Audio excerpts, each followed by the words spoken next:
If you find yourself comparing every new person to the one who broke you, this is for you. You don't mean to. You're not trying to be unfair. But your heart remembers the shape of the wound. So when someone new touches the same spot, you flinch, just in case. Even when they're kind, even when they reply fast, even when they remember your favorite snack or check if you got home safe. You keep waiting for the switch, because with the last person it started the same way. Warm messages, gentle laughs, empty promises wrapped in attention. Then, one day, it changed. And now your brain thinks that's just how love always goes. I get it. I remember sitting across from someone on a date. They were sweet, really sweet. But the second they took too long to respond to a message, my stomach flipped. Not because they did something wrong, but because the last person did. And that's when I realized, healing isn't just about letting go of them. It's about letting go of the habits they taught you to survive. You learn to read between lines that don't exist. You learn to look for signs in silence. You learn to assume distance meant danger. But what if it didn't? What if love could be calm instead of chaotic? That's the part that's hardest to believe. Because when you've only known love as unpredictability, peace feels like boredom. But hear me. You were not made to live in fight or flight. You were made to love and be loved without having to earn safety. You think it's your intuition warning you, but sometimes it's just your trauma playing dress-up as protection. You're not broken for being scared. You're not cold for keeping your guard up. But if you want real love again, you have to make space for it. That means trusting someone even if your past screams don't. That means letting someone show up without assuming they'll vanish. That means answering the text without waiting 3 hours to protect your pride. You know what helped me? Ta once told me this, and I swear it stayed with me forever. Stop auditioning for love like it's a competition. The right person won't make you feel like you're fighting for a spot in their life. That's what I want for you. I want you to meet someone who makes you feel safe to be soft. Someone who doesn't punish your honesty. Someone who listens even when you're not sure what you're trying to say. Someone who looks at you like you're not a puzzle, but a poem. But more than that, I want you to stop thinking you're too complicated to be loved like that. Because you're not. You're just used to people who never cared enough to learn your language. So tonight, let go of the shame you carry for being guarded. Let go of the voice that says, you'll never find that kind of love. Because it's not about finding them. It's about finally choosing you again and again. Especially when the fear tries to crawl back in. Especially when you want to run. And if someone does come along, the real kind, the soft kind, the stay through the storm kind, let them see you. Not the version of you that's perfect, but the version of you that's still learning how to feel safe again. Because that's where the real love begins. In the places you were told you were too much. And now you finally get to learn that you were never too much. You were just asking the wrong people to hold all of you. You know when you're lying there in bed and it feels like even your pillow is tired of hearing you cry? Like your sheets have memorized your loneliness, but they still can't hold you the way you wish someone would. If you have a heart that loves hard but keeps getting left behind, this is for you only. You're not just hurt. You're tired of feeling like love is something you have to chase. And no one talks about that part. Everyone talks about healing or moving on, but no one talks about the quiet heartbreak of being someone's second thought. Even when they were your first everything, have you ever apologized for the way you feel just to make someone else comfortable? That's not love. That's emotional survival. You learn to shrink your needs into something they could tolerate because you thought that's what love required. Less of you, more of them. I did that too. I used to count how many minutes it took them to reply. And I told myself, maybe they're busy. Maybe they're tired. But deep down, I knew. If I was important, I wouldn't be guessing. They'd make sure I knew. I stayed because I thought being patient meant being strong. But here's something I never heard anyone say until I lived it. Patience turns into self-abandonment when you're the only one trying. Read that again. You keep thinking, maybe if I love them right, they'll finally love me back. But love isn't something you unlock with effort. It's something that shows up without begging. I once told someone I didn't feel wanted anymore. They laughed, not because they were cruel, but because they didn't see the way I was drowning in silence. And when I realized I was explaining basic kindness to someone I loved, that's when it hit me. You shouldn't have to teach someone how to care. If that's where you are right now, lying in bed wondering what's wrong with you, let me tell you something you've probably never heard. It was never about being enough. It was about being with someone who never knew how to love someone like you. You are deep. You notice everything. You remember the small things, the in-between moments. You give love like it's water, because you know what it's like to be thirsty for it. But baby, you've been pouring that love into someone with their hands closed, and no matter how much you give, it keeps spilling out. So here's what no one's told you yet. You don't need to be less emotional. You need to be around someone who doesn't treat your emotions like a problem. Love isn't supposed to feel like a guessing game. It's not supposed to make you beg for clarity or chase after breadcrumbs. Real love feels like a soft exhale after holding your breath for too long. And you'll never have that with someone who only sees you when it's convenient. Tonight, before you close your eyes, I want you to repeat this. I am not hard to love. I've just been trying to bloom in the wrong hands. Not because you're broken, but because you're finally remembering you were never meant to be watered by someone who forgets you need it. If you find yourself feeling guilty for leaving someone who made you feel unloved, this part is for you. Because no one tells you this. You can still miss someone who hurt you. You can still remember the good times and wish they lasted longer. You can still scroll past their name and wonder if they ever think about you, even after they made you feel invisible. That doesn't make you weak. It makes you human. But there's a dangerous lie no one talks about. The lie that says, maybe I shouldn't have left. Maybe I was too sensitive. Maybe no one else will love me like they did. I thought that for months. I blamed myself. I replayed everything I said, everything I didn't say. Like, if I could just find the right mistake, I could forgive myself for walking away. But you know what's wild? You can convince yourself someone was good for you just because they were there during your lonely nights. That doesn't mean they were right for you. It just means you attached your healing to their presence. There's a Ta moment I'll never forget. She once said, "He was the only person who stayed when I was falling apart. But I didn't notice he was the one who made me fall in the first place." You see the twist? Sometimes we cling to the person who hurt us because they were the only one around while we were bleeding. But that doesn't make them a healer. That just makes them convenient. And you deserve more than convenient. You deserve someone who's consistent. Someone who doesn't love you only when it's easy. Someone who doesn't disappear the second you need depth instead of small talk. After I left him, I couldn't sleep for weeks. Not because I missed his love, but because I missed the hope I had when I believed he'd change. Hope is addicting. It convinces you to stay in places that keep you small. It makes you loyal to potential instead of reality. But hope without change is just manipulation in disguise. So if you're struggling to let go, if you're crying at night and wondering if you made a mistake, let me say what no one else is saying. Leaving someone who made you question your worth is not failure. It's freedom. And the guilt you feel right now is just your nervous system detoxing from survival mode. You were trained to believe their coldness was your fault. You were taught to think love was earned through performance. And now that you're finally choosing you, your brain is scared because it's never felt this kind of quiet before. But quiet isn't loneliness. Quiet is space.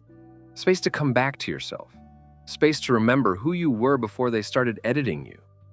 Tonight, before bed, I want you to do something brave. Look in the mirror and say, I am not a mistake. I made the choice they couldn't make. I chose me. And say it again, even if your voice shakes. Because self-love isn't a glow-up. It's a breakdown. It's crying in your car. It's blocking the number, then unblocking it, then blocking it again. It's deleting the photos one by one while your hands tremble. It's messy, but it's yours. And when the guilt comes back, when your chest tightens and your heart says, but what if? You'll hold your own hand and whisper, I didn't leave because I stopped loving them. I left because I started loving myself. And that right there is the beginning of everything you've been waiting for. If you've ever felt more alone in a relationship than when you were single, this is for you. Have you ever laid in bed next to someone you love and still felt like you were sleeping next to a stranger? They're breathing, they're warm, but they feel a million miles away. You reach for their hand and they give it to you. But it feels like charity, not connection. No one talks about that part. The part where you're technically not alone, but you feel invisible. When I was with him, I'd lie awake just watching his back, hoping maybe he'd turn over and ask, what's on your mind? He never did. I remember thinking, How can I miss someone who's literally right here? But that's what emotional abandonment feels like. And it's worse than being physically left.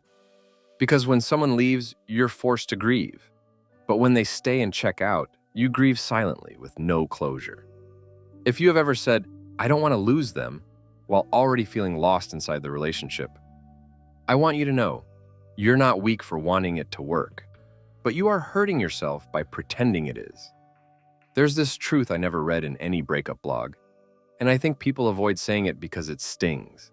You can love someone so much that you forget to check if they love you back. You give, you try, you compromise, you make their problems your mission. And when you finally need something back, they go silent or say, "You're overreacting." I lived like that for months. And you know what broke me? It wasn't the silence. It was realizing I was scared to speak.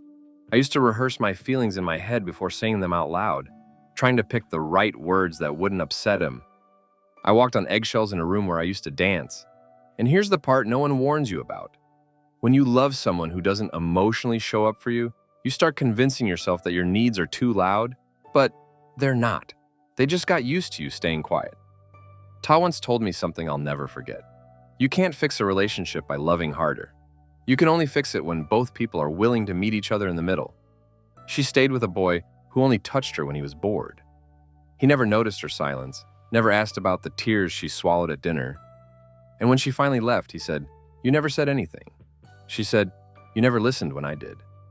That line stuck with me because it's easy to miss how often we're telling people what we need, not with our words, but with our withdrawal, our change in tone, our fading enthusiasm. You begged for effort in 1,000 subtle ways. You changed how you dressed. You texted less. You became more agreeable. You made everything easier for them. And still, they didn't notice. Or maybe they did, and just didn't care enough to ask why. So tonight, here's the hard truth. You are not hard to love. You are hard to ignore. And they just got really good at pretending not to see you. But your softness is not a flaw. Your desire for closeness is not a weakness. Your need for emotional safety is not a burden. You deserve someone who doesn't just sleep beside you, but sees you, feels you, wants to know you, not just when you're smiling, but especially when you're quiet.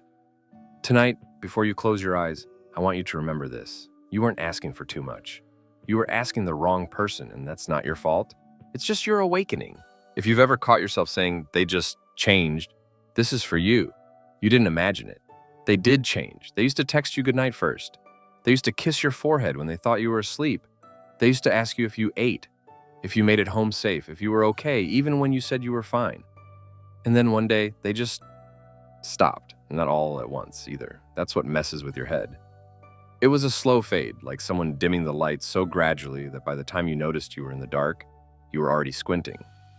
Have you ever had someone pull away so slowly you weren't even sure if it was happening, or if you were just overthinking again? I asked myself that every night for a month, because I didn't want to believe that the person who once looked at me like I was magic was now making excuses not to see me. You know what no one tells you? Sometimes the most painful heartbreak isn't when someone leaves you. It's when they stay, but stop showing up. They still share your bed, but not your heart. They still reply, but not with warmth. They still love you, but it sounds more like a habit than a feeling. And here's the truth that no one says because it hurts too much to admit. You didn't fall for who they are now. You fell for who they were when they were still trying. That version of them, the one who cared, who noticed, who held you without checking their phone first. That person is who you miss. And that's why you're stuck. Because in your mind, they still exist. You still think if you just wait long enough, they'll come back. But love doesn't disappear overnight. And neither does disinterest. It leaks out slowly, like water slipping through cracks you didn't see forming. You tell yourself, maybe they're just stressed, maybe work is hard, maybe life is overwhelming. But deep down, you know, if they wanted to, they would. And if they loved you the same, you wouldn't have to guess. Let me tell you a story. Ta once dated someone who made her feel like she was too much. She cried one night after sending a message that got left on read for 9 hours. It wasn't even an argument, just a check-in. Hey, I miss you type of thing. He replied, "Been busy, LOL." She never forgot the LOL, because nothing about being ignored felt funny. That night she realized, Sometimes people don't actually change.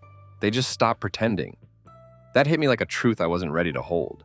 Because when someone stops trying, it doesn't mean they've become a different person. It means they've stopped performing the version you fell in love with. And you know what hurts the most? You were being real the whole time. You weren't faking your love. You weren't pretending to care. You were all in. While they were halfway out the door, already rehearsing their excuses. So what now? You stop searching for the old version of them and the empty version that remains. You stop rereading messages, hoping to find the moment they stopped loving you. You stop waiting for closure from someone who barely gave you clarity. Instead, you give yourself permission to accept the hardest truth of all. You deserve the kind of love that doesn't require guesswork. The kind that doesn't change with the seasons or your silence. The kind that doesn't feel like you have to earn it back every morning. And if you're not getting that right now, then what you're holding on to isn't love. It's memory. And memories don't cuddle you when you're crying at 1 a.m., they just haunt you. So tonight, before you sleep, try this. Don't wish for them to come back. Wish for the strength to stop waiting. And if that's too hard, just start here. I'm not missing them. I'm missing the way I felt when I thought I mattered. And you'll matter again. Just not with someone who forgot how to hold you while they still had the chance. If you have ever felt like your silence kept the relationship peaceful, this is for you. You know that feeling when you're holding something in, but the second you try to say how you feel, they look at you like you're being dramatic, like you ruined the mood just by being honest? I had someone once tell me, "Why do you always make things emotional?" And I remember just shutting down. Because that sentence taught me something no one prepares you for. Some people only love you when you're quiet. They don't want the version of you that has needs, fears, or depth. They want the version that claps, agrees, smiles, nods. And when you try to become real, they pull away, as if your truth was too much for their comfort. I used to think maybe I was too much, too intense, too emotional. So I started holding back, smiling more, texting less, keeping my sadness in the Notes app instead of bringing it to them. And it worked for a while.